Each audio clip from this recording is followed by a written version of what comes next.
Bonjour chers internautes, bienvenue sur Kilmafa TV, la web télé des femmes. Aujourd'hui, je reçois une dame spéciale, la coach Marina Milou.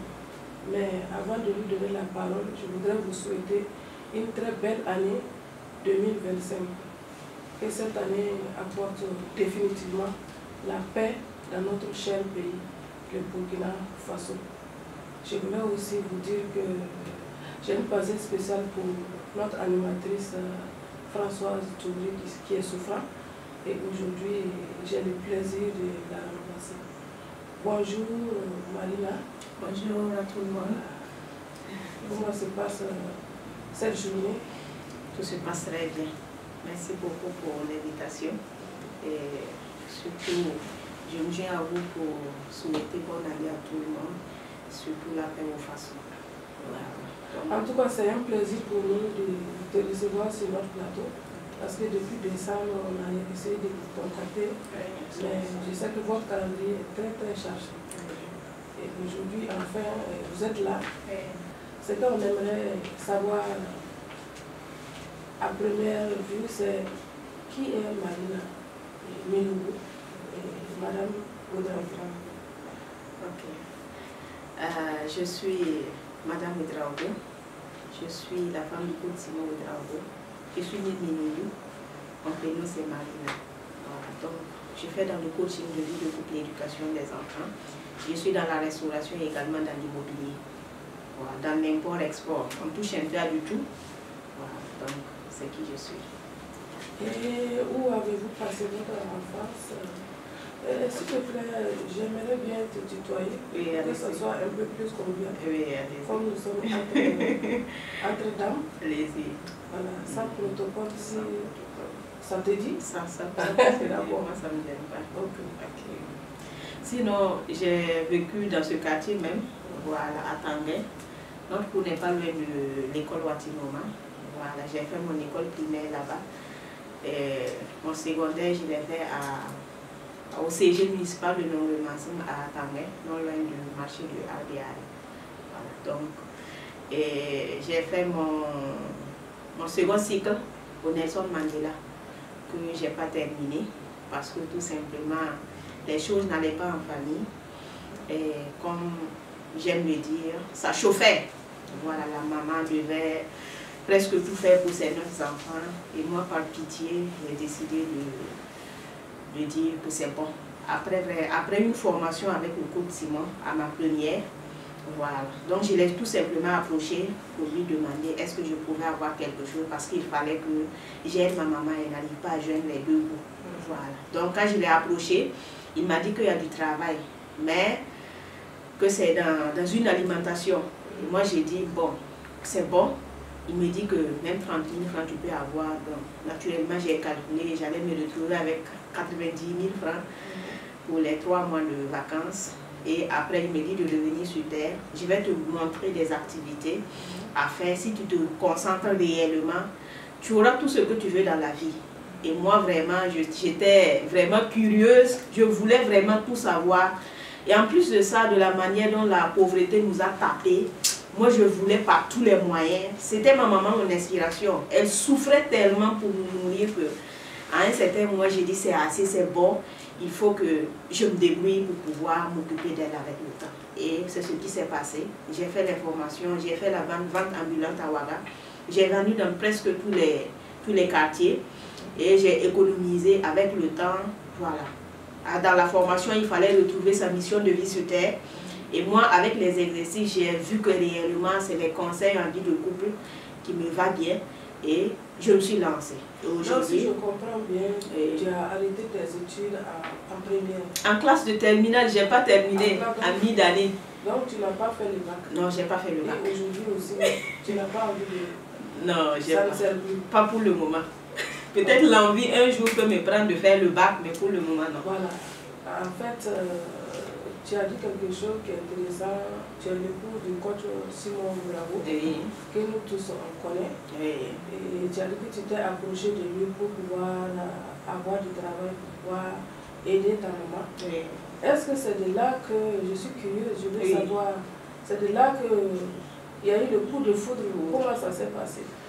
Ok. Quand je l'ai approchée, c'était avec ma maman même, parce qu'elle faisait le jardin, elle fait, jusqu'à présent, elle fait le jardinage. C'est avec elle, je dis, ah, je veux du travail. Il me dit, ok. Bon, quand je suis partie dans ses locaux, puisqu'à ce moment, il faisait ses formations. C'était en 2016. En 2016. Voilà, il faisait ses formations. Et quand je suis arrivée, il m'a donné des tas de livres à lire.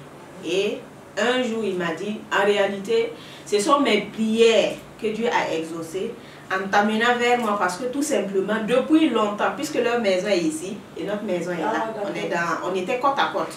Il dit, c'est Dieu qui a tellement répondu à mes prières que tu t'es approché. Mais si je m'étais précipitée, tu allais fuir parce que je te connaissais. Effectivement, en ce moment, s'il s'était amusé, il n'allait pas pouvoir. Parce que moi, je m'étais dit, histoire de copains dans le même quartier, je jurais par tous les moyens, j'ai dit, je ne suis pas dedans. Mais il a été tellement stratège. Mais ce n'est pas lui qui m'a appelé de venir dans ses locaux. C'est moi, je me suis levée un jour, je l'ai vu que toi aussi tu connais beaucoup de personnes, aide-moi avec du travail. Et quand j'ai été dans ses locaux, j'ai fait presque 6 mois, personne ne savait qu'on était copains-copines. Puisqu'il me disait que c'est le travail. Eh bien, pas de rendez-vous, je me lève le matin jusqu'au soir, je vais lire. Souvent, il me dit de venir, on va aller manger. Moi, je refuse. Voilà. Je pense que c'est 6 mois après qu'il m'a dit qu'en réalité, il avait des sentiments pour moi dans le quartier. Mais s'il osait m'en parler, ça n'allait pas de... Mais quand j'ai essayé de faire rétrospection, j'ai vu qu'il y a des choses qu'il faisait effectivement. C'est quelqu'un qui voulait m'approcher. Mais comme je l'appelais grand frère, parce qu'à l'époque, on se ressemblait un peu, je l'appelais grand frère. Bon, moi, je me suis dit que ça n'allait pas se passer, mais au finish. Voilà. Et vous êtes marié depuis combien de temps? 2017, hein? 2017. Une année après, voilà, il a fait mes fiançailles. Ça allait très vite. Oui, et on a décidé de vivre ensemble. D'accord. Et quand on vous voit, on voit un couple uni, bien épanoui. Félicitations à vous pour ça. Merci. Et donc que vous aurez l'occasion de nous partager vos secrets. Oui, oui. Voilà. Maintenant, comme vous aussi, vous êtes coach Marina Minoubou aujourd'hui. Oui. Vous avez dû parcourir un chemin. Pourquoi le coaching forcément? Bon, ici, dans notre mentalité, notre manière de voir les choses, lorsque vous êtes un couple, il faut que au moins une activité, dans une activité, vous ayez au moins une activité en commun. Là, vous allez mieux vous comprendre. Parce qu'avec la vente ambulante, voilà, je l'ai fait, j'ai compris beaucoup de choses sur le terrain. Figurez-vous que je peux arriver à quelque part, je suis en train de vendre des parfums, quelqu'un me dit même demain je peux te marier. Quand j'essaie de comprendre pourquoi, c'est dit que ma femme est ceci, ma femme est cela, ma femme ne veut pas faire ceci, ma femme ne veut pas faire cela. Et en plus de ça, c'est bon, ça veut dire que ce sont des trucs familiales, mais je peux essayer de parler un peu. Ma maman était dans une vie de couple où moi-même je lui disais souvent, je n'aimerais pas vivre cette vie. Et il y a des moments je peux me lever, j'attrape la main de ma maman, je lui dis, ah, de la manière dont les choses se passent, tout ira bien.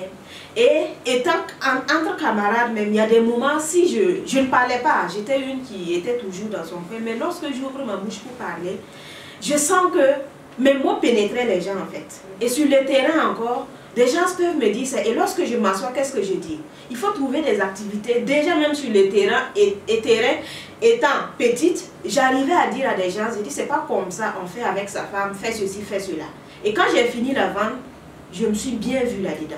Et là maintenant, j'ai commencé à lire des livres vraiment qui parlent de vie de couple et tout. Ça m'a beaucoup aidé. Aujourd'hui, je le fais très bien. Je suis consultée un peu partout. Et vraiment, c'est quelque chose qui... Je peux dire que c'est une grâce parce que tout simplement, je me sens bien dedans. Je me sens bien dedans. Et jusqu'à présent, je continue d'apprendre et apprendre sur la vie de couple et l'éducation des enfants. Mais à te regarder, on voit que tu es bien jeune. Oui. Tu t'intéresses au conseil, vie de couple, éducation. Est-ce que les gens ne vous disent pas souvent que les gens ne sont pas gênés? En tout cas, moi particulièrement, oui. Je vais dire, mais elle comme ça, c'est ma petite soeur. Pourquoi je devrais venir voir Marina? Bon, on dit souvent que la connaissance n'a pas d'âge et tout.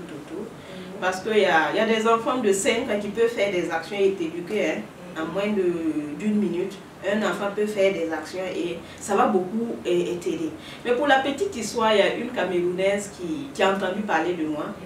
Elle prend son téléphone, elle appelle. Bon, j'étais un peu occupée. Après, elle dit que est-ce qu'elle peut communiquer avec moi sur appel WhatsApp parce qu'il y a beaucoup d'arnaqueurs et tout. Et quand j'ai décroché l'appel, elle dit mais c'est une gamine. Comment ça, elle va me conseiller une femme de 50 ans? Comment? Allons-y, allons-y. Je veux des conseils pour ce qui concerne ma vie de couple et l'éducation de mes enfants. Quand c'est comme cela, je lis toujours parce que tout simplement, je sais qu'avec le temps, la personne va bien prendre les conseils en compte. Quand j'ai commencé, elle dit c'est bébé coach, mais c'est pimenté. Mais je te félicite parce que à te voir, tu es très jeune, mais on sent que tu maîtrises ton travail. Et moi, c'est ce que j'aime dire aux gens. Voilà. Quand tu veux te mettre dans une activité, rassure-toi de bien faire les choses. J'ai commencé à donner des formations en vie de couple quand j'avais, en 2018, proprement dit, quand j'ai eu mon premier fils, une année après. Et il fallait aussi avoir des expériences aussi en ce qui concerne la vie de couple et l'éducation des enfants. C'est pour cela qu'on ne me voyait pas sur les réseaux sociaux. Ce n'est que l'année passée que j'ai commencé à faire des vidéos parce que mon mari m'a dit je n'aime pas les à peu près. Lorsque tu veux faire quelque chose, il faut t'assurer que tu maîtrises ton travail pour ne pas induire les gens en erreur. Parce que lorsque tu te dis conseiller ou conseillère, les gens en face de toi te voient déjà comme un dieu. Et lorsque tu conseilles mal, tu vas frustrer ou bien tu vas vraiment amener les gens en plus, ce qui n'est pas vraiment bien. Donc j'ai pris mon temps, je continue de bosser, je finis des livres par semaine parce que tout simplement, c'est un domaine très très sensible, le coaching de vie de couple et l'éducation des enfants. En dehors des livres que tu as eu à lire, est-ce qu'il y a une formation spécifique en vie de couple? Oui. Non. Que tu as suivi? Non. Sur les réseaux sociaux, souvent suivre les gens, oui. Mais une formation avec une certification, je n'en ai pas.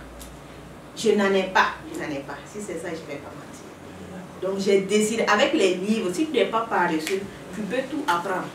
De nos jours, je dis bien avec les livres, tes propres expériences, tu peux tout apprendre. Les gens sont souvent paresseux. Les certifications, on sait comment on les gagne. Même en une semaine, on peut te donner une certification en vie de couple et éducation des enfants. Même 3 jours de coaching. Vous voyez comment les coachs la naissent. De vie de couple. À un certain moment, d'autres n'ont pas d'enfants, n'ont pas de mari et ils conseillent en vie de couple. On a vu tout ça. Mais ici, je ne dis pas que c'est pas bien. Mais à un certain moment, c'est un peu limité puisque tu n'as pas fait ton propre expérience. Moi, là où je suis, je peux dire que j'ai 8 ans d'expérience. Mais mes 8 ans, ça peut valoir, je peux dire 50 ans d'expérience parce que ce que j'apprends et les expériences que j'acquiers avec ça, vraiment c'est un autre niveau. Et généralement, quels sont les problèmes récurrents qui poussent les gens à venir vers toi? Bon, ici, c'est côté vie de couple, c'est souvent la communication. Mon mari ne m'écoute pas, ma femme ne m'écoute pas, mon mari me trompe, ma femme me trompe, mes enfants ne sont pas ça. C'est tout ce qu'il y a comme communication autour de la vie de couple, c'est ça qui revient tout le temps. Et si une femme qui vous dit, mon mari me trompe, quel premier conseil tu lui donnes? Bon, moi j'ai toujours remis la faute sur les femmes. Parce que, bon, lorsqu'on a 2 personnes qui en parlent, chacun vient se défendre. Je ne sais pas pourquoi, qu'est-ce que tu as fait jusqu'à ce que ton mari sorte pour te tromper. Au fond, tu vas comprendre qu'il y a toi qui est le problème d'abord. Et à partir du moment où tu vas t'accuser, où tu vas dire que le problème vient de moi, vous allez voir que ça va commencer à donner. Sinon, en conseil de vie de couple, si tu t'amuses, tu risques de faire des erreurs. La personne en face de moi, je vais lui dire c'est ça. Et la plupart du temps, c'est le cas. Je prends l'exemple d'une femme qui est venue me voir, que les gens ne pensent pas que je suis en train de parler. Non, c'est juste des exemples que je prends. Elle vient me voir et dit que son mari a eu une femme au dehors, une deuxième femme où elle n'était pas au courant. Mais il y a eu un moment où elle sentait, mais qu'est-ce qu'elle pouvait faire? Je lui ai demandé, je lui ai dit, c'est parce que monsieur n'était pas satisfait au lit. La dame me dit comment j'ai fait pour savoir. J'ai dit le problème qui revient tout le temps et tout le temps aussi, c'est ça, la satisfaction du gars sur le lit. S'il n'est pas satisfait, il risque d'aller même te tromper avec quelqu'un que toi-même tu n'imagines pas. Et là maintenant, je lui demande, qu'est-ce qui t'a poussé à ne pas satisfaire le monsieur pour qu'il sorte? La dame me dit qu'elle avait en fait un problème que le monsieur ignorait, mais les envies ne la traversaient pas et tout. Et qu'est-ce qui s'est passé? Le monsieur a patienté jusqu'à fatiguer. Et lorsque le monsieur a patienté jusqu'à fatiguer, il était obligé d'aller se satisfaire au dehors. Mais ce que tu dis, c'est comme si tu te portes un charlatan. Tu ne peux pas savoir exactement si c'est parce que le monsieur n'était pas satisfait. Non, ça dépend. À travers la communication. Avec la dame. Oui, à travers sa communication. Il y a d'autres qui n'aiment pas du charlatanisme. Mais c'est à travers la manière de communiquer. On a travaillé tout ça. Voilà, je peux vous voir, vous venez, quand vous commencez à parler, je sais que ça va aboutir à ça. Tout ça, ce sont des trucs, ce sont les expériences de nos livres et les consultations qu'on a presque tout le temps. Et puis, quand tu dis, oui, bon, si ton mari te trompe, est-ce que c'est généralement tu dis aux femmes que c'est de leur faute. Mais ça, c'est le conseil de nos mamans. Oui. Toi, Marina, jeune dame, on s'attendait à une autre opinion. Bon, ici c'est... Non, c'est victimisé tout le temps. Pas victimisé. Parce que lorsque monsieur sort, il faut savoir qu'il lui manque à quelque part. Ça peut ne pas être le sexe. Moi j'ai pris l'exemple de la dame. Ça peut être par manque de communication. Voilà. Monsieur devait communiquer avec madame, il ne l'a pas fait. Il a préféré bouder. Et en boudant aussi, madame aussi est dans son coin. Si tu ne me parles pas, moi aussi je reste dans mon coin. Et dans ça, vous allez voir que l'énervement peut t'amener à faire des actions que tu vas regretter avec le temps. C'est pour cela que moi j'aime dire la base vraiment d'une bonne vie de couple, c'est la communication. Et moi, par mon passé, les expériences que j'ai reçues, c'est quoi? Il y a eu des moments où moi j'étais dans mon coin, je pensais que la réaction de monsieur faisait allusion à ça, ça, ça. Alors que lui, il est carrément au nord. Et moi, je suis carrément au sud. Ça veut dire que ça n'allait même pas. Mais c'est en communiquant. Puisque moi, c'est ce que je dis tout le temps. C'est en communiquant que j'ai su qu'en réalité, monsieur même n'avait même pas l'intention de me faire du mal. C'est toi qui as mal vu. Et ça dépend des périodes que toi aussi tu traverses, femme. Est-ce que vous voyez des moments simples, vous faire ça peut ne pas vous faire mal. Mais il y a des moments aussi simples, vous appréciez même que vous énervez. Est-ce que vous voyez? Donc ça dépend du moment et tout. C'est pour cela que moi j'aime dire au couple, communiquer. Lorsque vous communiquez, il n'y aura pas vraiment une meilleure version de votre couple à part la communication. Ce que tu dis est bien beau, mais le problème c'est que la plupart du temps les femmes disent que les hommes n'aiment pas parler. Bon, nous les femmes on dit, ah viens t'asseoir, je vais te parler, mais souvent l'homme n'est pas réceptif. Dans ces cas, qu'est-ce qu'il faut faire? Ça dépend de comment vous communiquez. Parce qu'il y a des dames qui sont très agressives dans la communication. Moi-même, je l'admets. Il y a des moments, notre manière de communiquer font fuir nos hommes. Lorsque tu veux communiquer avec un verre d'eau ou bien avec du jus, tu appelles ton homme, ah je veux te voir chérie, je veux te voir. Mais sinon, si c'est je veux te voir. Et si tu commences par ça, comment quelqu'un peut avoir vraiment l'humilité de s'asseoir pour t'écouter? C'est ça le problème. Et moi j'ai dit à une aussi, lorsque tu sais communiquer, tu auras tout. Une femme qui sait communiquer aura tout. Et un homme aussi qui sait écouter sa femme aussi aura tout. Donc, chacun a son rôle à jouer. Et je pense que si chacun fait bien son rôle, les choses vont avancer. Moi, j'ai étudié beaucoup de couples qui réussissent, qui ont vécu leur vie de couple ensemble sans se tromper, jusqu'à la fin de leur jour. Et qu'est-ce qui se passe? Ces gens disent qu'eux ne dorment jamais avec ce qu'on appelle la colère. Je ne m'entends pas avec mon homme. La même soirée, il faut que vous vous entendez d'abord avant d'aller sur le lit. Mais combien de personnes vivent dans la vie de couple et peuvent faire 3 mois sans se parler? D'autres même vont aller jusqu'à 6 mois. D'autres ne dorment pas dans la même chambre. Mais ça, on appelle ça vie de couple. Vous vous faites du mal. Et du jour au lendemain, vous pouvez piquer des crises. On va se demander qu'est-ce qu'il y a, alors que c'est l'énergie qui coule dans votre vie de couple qui n'est pas ça. Donc, j'ai toujours dit aux gens, communiquer. La communication, c'est la base. Ça peut être communication sur tous les plans. Je ne sais pas, mais communiquer toujours. Ça fait du bien. C'est que on va retenir ça. Oui. On espère que tu vas revenir spécialement pour la communication. Pour la communication dans les couples. D'autres sujets. On va parler maintenant de l'éducation des enfants aussi. Qui est un sujet qui te tient beaucoup à cœur. Et selon toi, qu'est-ce qui est primordial aujourd'hui dans l'éducation des enfants? Ici, qu'est-ce qu'un parent ne doit pas perdre de vue pour ne pas rater l'éducation de ses enfants? Ici, pour ce qui concerne l'éducation des enfants, ce sont les faits et gestes des enfants à la maison. Aujourd'hui, moi, mon seul combat que je vais faire avec le temps, c'est de travailler de telle sorte à ce que les femmes aient du temps pour l'éducation de leurs enfants. Parce que 80% à 90% de l'éducation d'un enfant revient à la femme. Les 10% de l'homme, c'est pas à négliger, c'est vrai. Mais j'ai un livre aussi que j'aime lire et que j'aime recommander, Une éducation qui commence avant la naissance, qui montre que toi, femme, d'abord, avant même de mettre un enfant au monde, durant tes grossesses de 9 mois, il y a des comportements. L'enfant, tu dois l'éduquer d'abord. En t'éduquant toi-même, même avant même la grossesse, il faut que toi-même tu sois un bon exemple. Lorsque tu es un bon exemple, tu portes un enfant, il faut que l'enfant étant dans ton ventre soit tellement bien éduqué par tes paroles, tes faits et gestes, tes énergies, tes sentiments du moment et tout. Après ça, maintenant, lorsque vous avez votre enfant, ça devient plus facile. Vous allez voir des gens qui disent qu'ils n'arrivent pas à cadrer leurs enfants. Pourquoi? Parce que tout simplement, les gens ont négligé à un certain moment beaucoup de choses sur leur vie.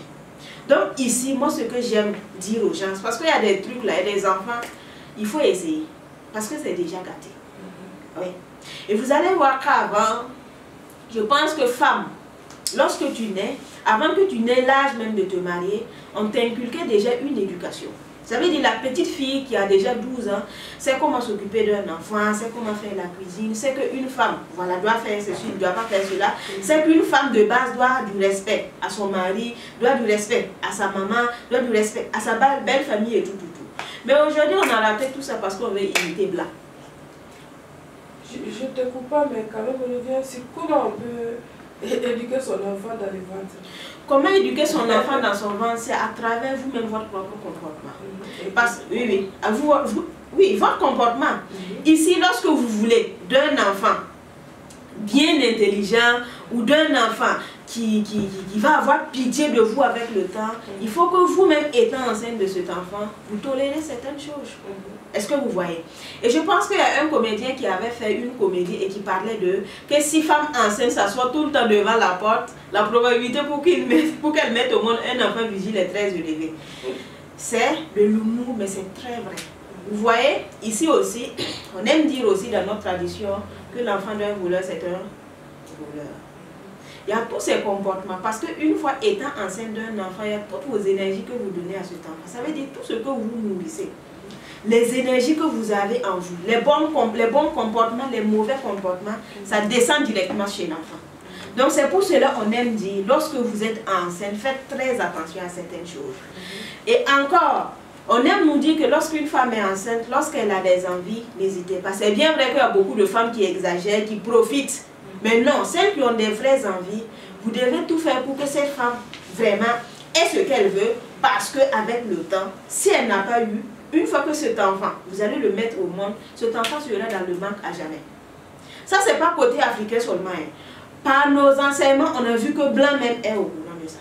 Et eux-mêmes, ils sont allés à démontrer qu'il y a une femme qui a demandé une banane lorsqu'elle était enceinte. Ce n'était pas des théories, hein, c'est une réalité. Elle demande banane, elle n'a pas eu. Voilà, l'envie même de prendre la banane a atteint un niveau où on voyait la banane se dessiner sur le ventre de l'enfant. Et quand je dis ça, les gens rient. Ce n'est pas de la comédie, mais c'est une réalité. Ce sont les choses de la nature, beaucoup ne comprennent pas. Est-ce que vous voyez? Donc c'est tout simplement travailler. Et lorsque vous êtes enceinte, je reviens encore, il faut choisir qui doit être vos amis, qu'est-ce que vous devez dire, qu'est-ce que vous devez même manger, comment vous devez vous comporter pour avoir un enfant typiquement. Voilà. Comme votre comportement. Dans le cas contraire, ne soyez pas étonné de voir vraiment un enfant que vous n'allez pas pouvoir supporter. Et moi, ma belle-mère m'a dit un jour que chez eux au village, lorsque tu es enceinte, on fait tout pour ne pas vraiment s'aimer la zizanie en toi. On fait tout pour toi. Même hacher le bois, tout le monde au village va se mobiliser pour que la femme soit OK. Mais ce n'est pas aujourd'hui, même avec notre modernité, on voit des gens même qui n'arrivent pas à entretenir leur femme enceinte et sont étonnés souvent de voir que les enfants n'ont même pas pitié d'eux. Donc il y a tout ça. On aura l'occasion un jour, je vais prendre le temps de bien vous expliquer comment ça se passe. Je pense que ça va aider beaucoup de gens. Sinon, je connais des gens qui ne peuvent pas maîtriser leurs enfants. Ça dépend. Oui, mais ne pas maîtriser son enfant, souvent, c'est pas évident. On a l'impression qu'il y a des enfants qui naissent comme ça. Comment? Qui naissent avec leur caractère difficile. Oui. Ça arrive souvent. Les enfants naissent avec le bon caractère, on naît avec. Les mauvais caractères, on naît avec. Ils naissent avec. Ça dépend de comment vous-même vous avez eu l'enfant. Si vous avez eu des mauvais caractères, C'est une suite logique. C'est une suite logique. Lorsque vous êtes bien comporté, je prends un exemple d'un jeune de 15 ans, d'une fillette de 15 ans qui décide de se marier à un jeune de 20 ans ou bien 22 ans. Ces deux-là, vous allez voir que tout ce qu'ils vont avoir comme enfant, ça sera une combinaison d'énergie. Voilà, ça va au-delà du physique. Ça veut dire le comportement de X plus le comportement de Y va donner un comportement, ça peut être Z. Mais rassurez-vous que ce Z, ça sera un Z au carré. Ça veut dire que si vous êtes intelligent, votre intelligence plus l'intelligence de monsieur va donner un enfant plus intelligent que vous. C'est comme cela ça se passe. Mais maintenant, une personne qui est dans le vol, je prends un exemple. Ça, c'est une théorie. Hein? C'est une réalité. C'est pas une théorie. C'est une réalité. Allez-y voir. Moi, je connais assez. Vous voulez dire qu'un voleur ne peut pas donner un enfant bien? Non. Ou un assassin ne peut pas donner... C'est une question de sang. C'est une suite logique. Non, mais ça, ce n'est pas le sang. C'est le sang. Le vol, ça est dans le sang. Quelqu'un qui décide, il y a plusieurs types. Je peux l'expliquer. Plusieurs types de vol. Vous pouvez voir quelqu'un qui vole parce qu'il a faim. Il y a des gens qui sont nés avec le vol comme gène. Et lorsque cette personne est avec le gène, c'est juste une transmission. Est-ce que vous voyez? Moi, par exemple, quand j'étais petite, je m'ai expliqué. Ma maman m'envoyait souvent. Le fait qu'il n'y a pas d'argent, je pouvais arriver à quelque part, je prends le gâteau ou bien je prends ceci. Mais aujourd'hui, on me tend. Je dis bien, on me laisse avec tout l'or du monde, je ne veux pas voler. Ça n'y est pas dans mon sang. Mais il y a des gens là, tu vas tout faire, tu vas passer par tous les moyens, tu ne pourras pas soigner leur vol. Parce que le papa a volé et a eu cet enfant. Ou bien la maman étant enceinte, a volé à quelque part. Avec l'énergie que toi tu portes, tu as transmis ça directement à ton enfant et c'est plus possible. Vous n'avez jamais vu les enfants des prostituées. Je prends un exemple, j'en connais assez. C'est une suite logique. Des gens même qui étaient des prostituées, mais avec le temps, ont décidé de se corriger. Et dans la correction, il y a quelque chose qu'ils n'ont pas pu. Il y a toujours les gènes. Tu mets au monde cet enfant, tu pleures tout le temps parce que cet enfant ne reste pas tranquille. Tu as oublié ce que tu faisais à ta jeunesse.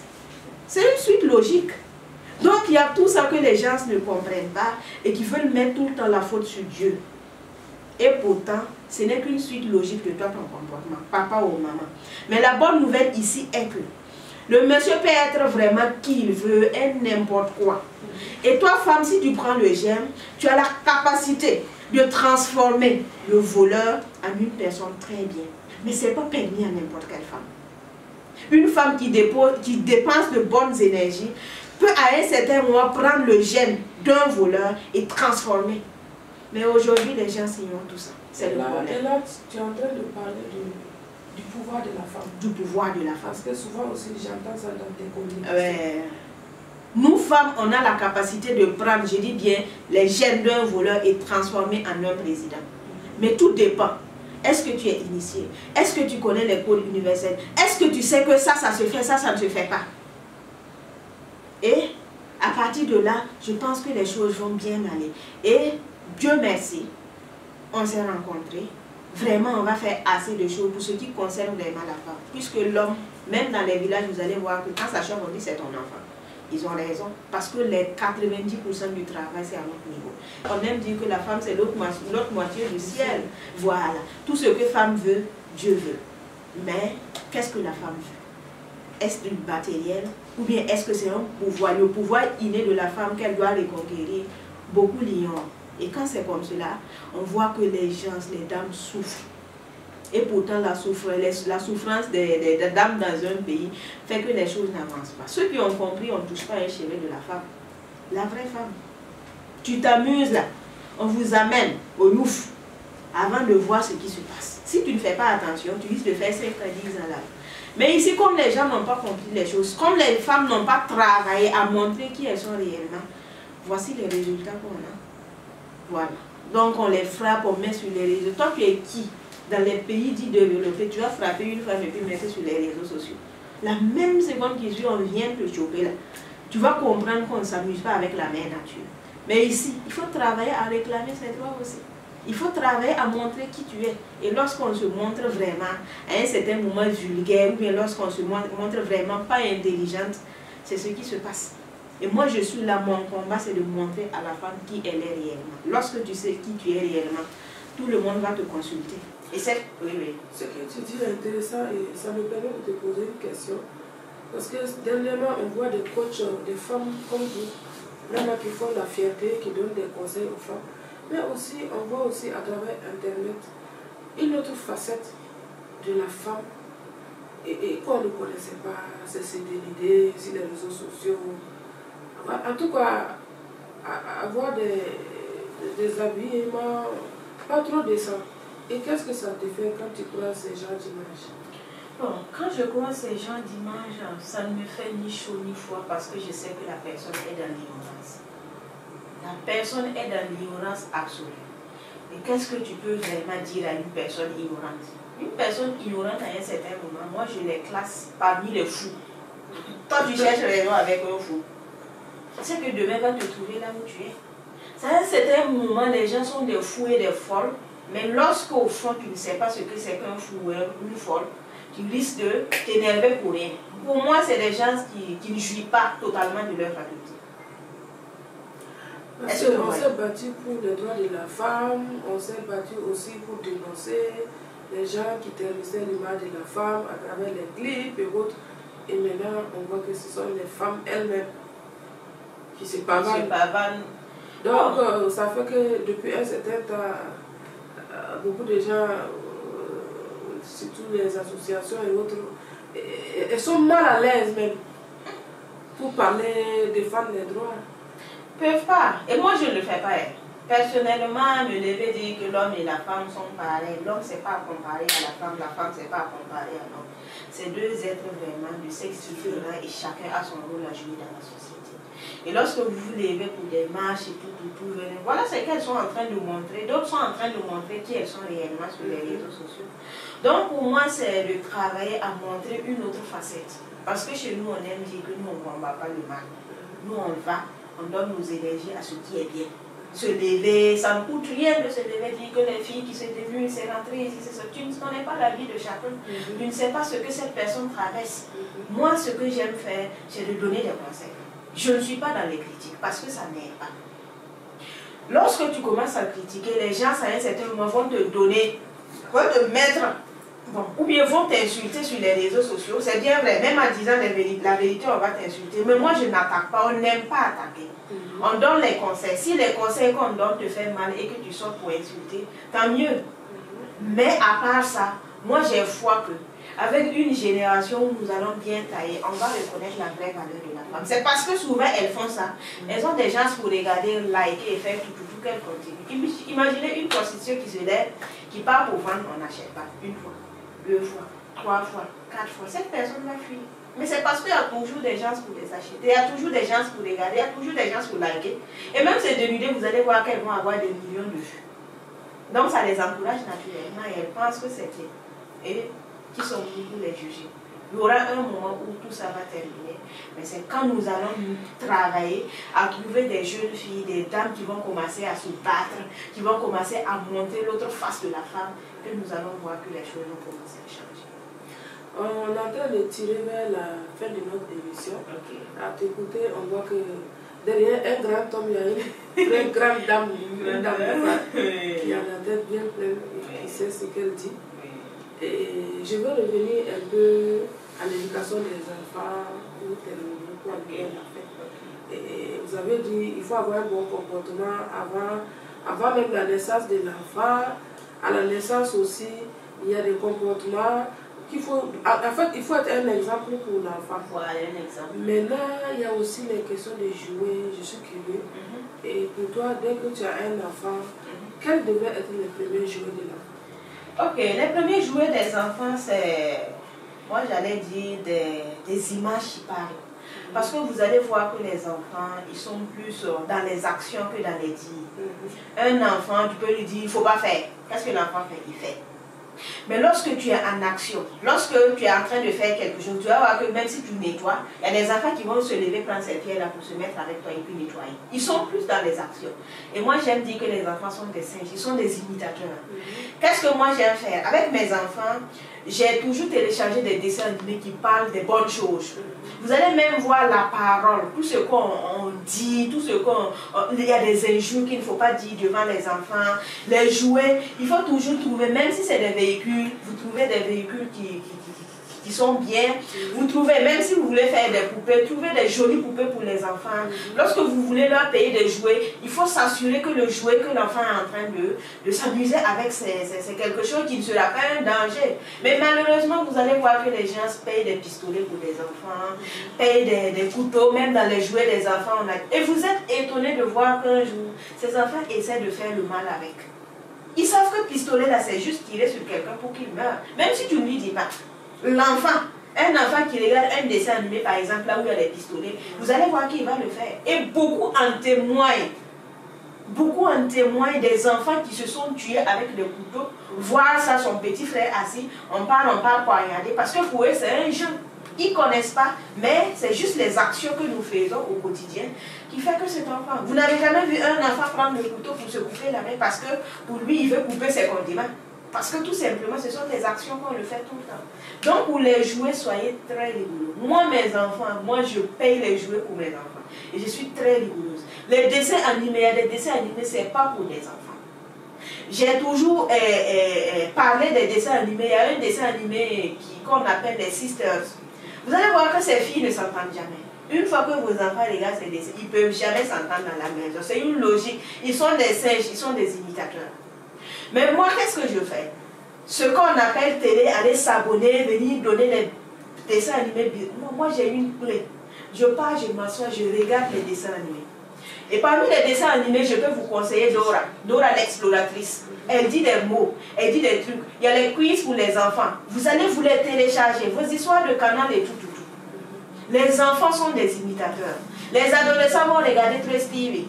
Elles vont sortir avec des guides coupés, des trucs blessés. Vous attendez à quoi? À un certain moment, je demande aux gens. L'éducation d'un enfant, c'est très très important, mais il faut être regardant sur comment les choses se passent. La télévision. Pour résumer, si je comprends bien, il faut oublier les abonnements, canal et autres, et tout ça, et faire une sélection des programmes pour pouvoir faire passer. Si je dis d'oublier, c'est comme si je suis en train de vous dire de ne plus regarder les trucs. Voilà. Ici, vous pouvez vous abonner et tout, mais qu'est-ce que vous faites? Il faut que ça soit très sélectionné. Les Nat Geo, les enfants vont apprendre les animaux. Moi, mes enfants aujourd'hui connaissent beaucoup de choses que moi je connais. Les noms des animaux, mes enfants peuvent me les citer pendant 1 minute sans s'arrêter parce que tout simplement, je suis très regardante sur ce que eux-mêmes regardent. Est-ce que vous voyez? Donc ici, une clé, avec le temps, je vais faire des sélections. Voilà, et puis proposer, pour ceux qui ne savent pas quel dessin animé choisir pour les enfants, sélectionner, proposer, ceux qui veulent peuvent passer par pour vraiment travailler sur l'éducation des enfants. Comme tu lis beaucoup, est-ce que tu peux conseiller au moins 3 œuvres qu'une femme doit lire dans sa vie? Ok. Pour les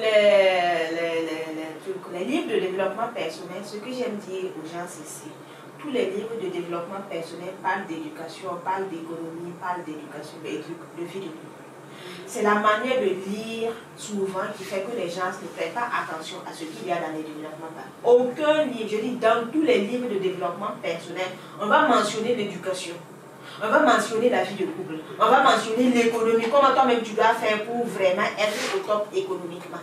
Mais maintenant, il y a des livres vraiment très très puissants qui sont bien pointus. C'est comme je le disais, une éducation qui commence avant la naissance. Ça c'est très bon pour les adolescents et tout. Ou même les femmes qui sont déjà mariées. À d'autres cas, ils finissent le livre, elles reviennent me dire pourquoi je n'ai pas découvert le livre. Donc j'ai dit qu'il n'est jamais trop tard. Et une éducation qui commence avant la naissance. Elle est de qui? De Omran Michael Alvanov. Okay. Voilà. Le masculin et le féminin aussi. De Omran Michael Alvanov. Et je n'oublie pas aussi la puissance de l'auto-éducation du code Simon Ouedraogo. Il y a presque tout là-bas. Sur l'éducation des enfants. Pour ceux qui ne l'ont pas, il faut que vous vous en Mais ça, c'est aussi le développement personnel. Et dans la littérature, comme ça. Parce qu'il y a des gens qui aiment aussi les fictions, les romans. Bon, dans la littérature, moi, je ne suis pas trop roman.